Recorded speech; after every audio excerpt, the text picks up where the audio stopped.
CM Bhupesh Baghel इन दिनों भेंट मुलाकात कार्यक्रम के माध्यम से लोगों से मिलकर उनकी समस्याओं का समाधान कर रहे हैं।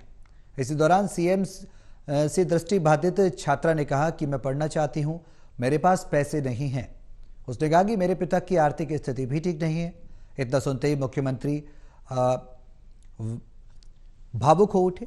वहीं उन्होंने कहा कि बेटा स्मार्टफोन और टेप रिकॉर्डर खरीदो, पैसे मैं देता हूं।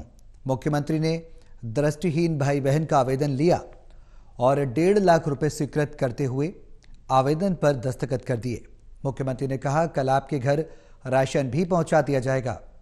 कार्यक्रम के बाद सीएम ने दोनों भाई बहन के सिर पर हाथ रखकर आशीर्वाद दिया और कहा कि चिंता मत करो, अच्छे से पढ़ाई करना।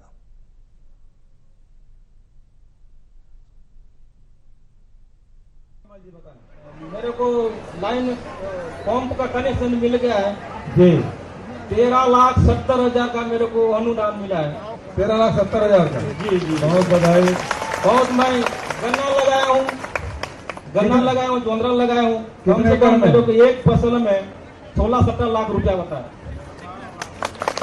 एक फसल में। क्या क्या ले लिए फिर भाई? मैं गन्ना लगाया हूँ जी, जोंदरा लगाया हूँ जी, और साग सब्जी बैंगन ये भिंडी ये सब लगाया हूँ। अच्छा। लेकिन मेरे को एक सीजन में 16 लाख तक मिलता है। कितने एकड़ है?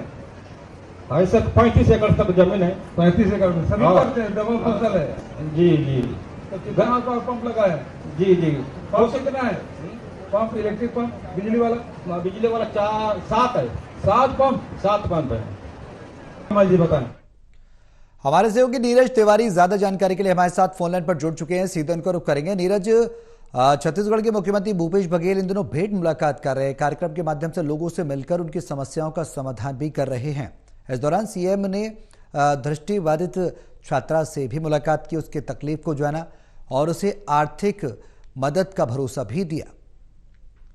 जी सौरभ, बिल्कुल सीएम भूपेश बघेल लगातार बीते 1 माह से कहा जा सकता है कि भेंट मुलाकात कार्यक्रम में है। वो छत्तीसगढ़ के सभी 90 विधानसभा का दौरा करने का उनका कार्यक्रम है और अभी दूसरे चरण में वे बस्तर संभाग का दौरा कर रहे हैं। जगदलपुर विधानसभा क्षेत्र के 2 गांवों में आज उन्होंने भेंट मुलाकात कार्यक्रम किया और इस दौरान जो सरकार की योजनाएं हैं उनकी जानकारी ली, जो जनता को हितकारी लाभ मिल रहे हैं उसकी जानकारी उन्होंने ली। इसी कार्यक्रम के बीच में बकावंड गांव में जब उनकी सभा चल रही थी तो एक दृष्टिबाधित 10वीं कक्षा की वो छात्रा है, उन्होंने माइक थामा और माइक थाम करके मुख्यमंत्री भूपेश बघेल से कहा कि दृष्टिबाधित होने के कारण उनको पढ़ाई में काफी कठिनाइयों का सामना करना पड़ रहा है, घर की आर्थिक स्थिति भी अच्छी नहीं है। यहाँ तक कि उस छात्रा ने घर की राशन की भी स्थिति बताई। मुख्यमंत्री ने उसकी बात को ध्यान से सुना और सुनते ही तत्काल उन्होंने 1.5 लाख रुपए दृष्टिबाधित दोनों भाई बहन के लिए 1.5 लाख रुपए की स्वीकृति दी और कहा कि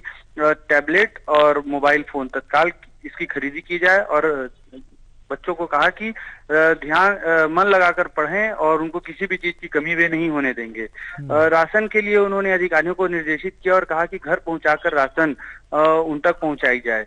ये जो पूरा कार्यक्रम है सौरभ, जिस तरह से मुख्यमंत्री सीधे मिल रहे हैं, जनता की समस्याएं ले रहे हैं और तत्काल मौके पर उनका जो निराकरण कर रहे हैं, इससे जो सरकार की योजनाएं हैं वो एक तो जमीनी स्तर पर जा रही है और दूसरी जिस तरह जो कठिनाइयां सरकार की योजनाओं को का क्रियान्वयन में जनता के बीच आ रही है, वो तकलीफों को भी मुख्यमंत्री सुन रहे हैं, उसका निराकरण करने के अधिकारियों को निर्देश कर रहे हैं। सबसे बड़ी बात मैं बता दूं कि जो जिला स्तर के जो अधिकारी हैं वे इस कार्यक्रम के बाद यदि कहा जा सकता है कि जो परेशानियां लोगों को होती थी इससे पहले वो हो सकता है कि अब ना हो, क्योंकि मुख्यमंत्री सीधे तौर पर जनता से जुड़ रहे हैं। जी सौरभ।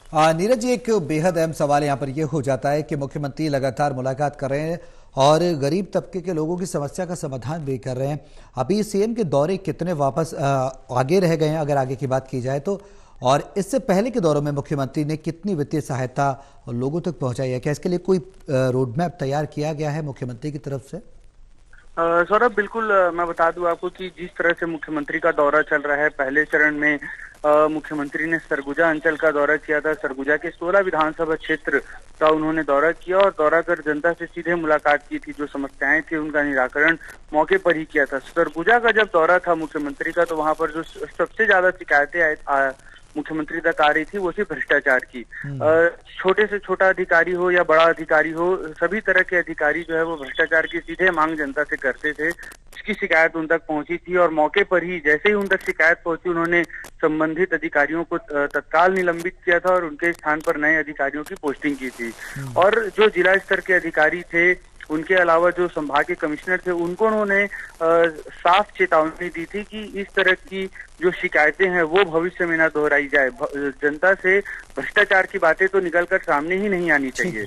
लेकिन इसका ठीक विपरीत जो समस्या है वो बस्तर में देखने को मिल रहा है। बस्तर में जो समस्याएं आ रही है जनता के बीच निकल करके, वहां पर जो सरकार की योजनाएं हैं वो सीधे तौर पर नहीं पहुंच रही है, और जहां पहुंच रही है वहां पर जनता को जो क्रियान्वयन है वो उसमें लेट लतीफी हो रही है। इसको लेकर भी मुख्यमंत्री लगातार जो जिला स्तर के अधिकारी हैं उनसे बातचीत कर रहे हैं, और जो क्रियान्वयन योजनाओं की क्रियान्वयन में जो जमीनी कठिनाइयां हैं, खासतौर पर बस्तर संभाग की यदि बात करें तो बस्तर जो है बीहड़ जंगल का इलाका है, नक्सलियों से घिरा हुआ इलाका है, इसलिए चाहे सुरक्षा की लिहाज से कठिनाइयां हो योजनाओं के क्रियान्वयन में।